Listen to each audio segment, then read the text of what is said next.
بسم اللہ الرحمن الرحیم۔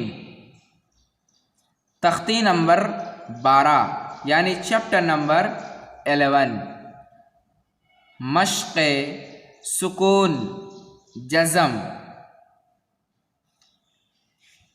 قاعدہ ہے جس حرف پر جزم ہو اس کو پیچھے والے حرف سے ملا کر پڑھتے ہیں۔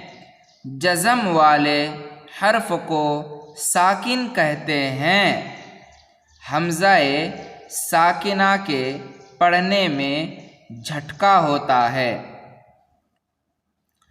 تو یہ کیا کہہ رہے ہیں کہ جس حرف پر جزم ہو اس کو پیچھے والے حرف سے ملا کر پڑھتے ہیں، اور دوسری بات انہوں نے کہی کہ جزم والے حرف کو ساکن کہتے ہیں، ٹھیک۔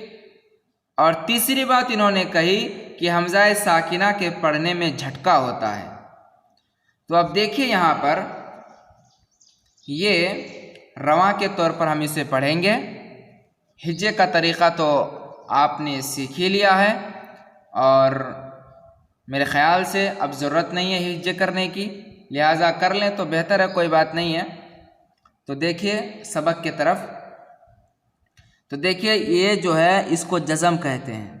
تو یہاں پر کیا قاعدہ، جس حرف پر جزم ہو اس کو پیچھے والے حرف سے ملا کر پڑھتے ہیں۔ تو یہاں پر یہ جزم ہے، اب اس کو پیچھے سے ملا کر پڑھنا ہے، یعنی تا جیم زبر تج، اس طرح پڑھنا ہے۔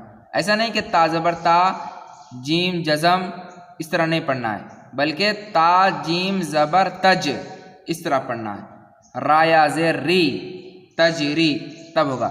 اب دیکھیے جزم والے حرف کو ساکین کہتے ہیں۔ یہاں پر جیم میں جزم ہے تو اس کو کہیں گے ساکین کہیں گے، ٹھیک۔ اب تیسرا قاعدہ یہاں پر نہیں ہے، دیکھیے آگے آئے گا انشاءاللہ۔ تو دیکھیے تجری تقوی یغنی نشرت رفعت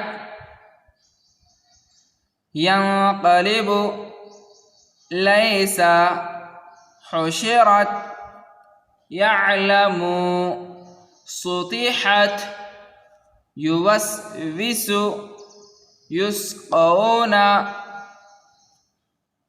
وألقت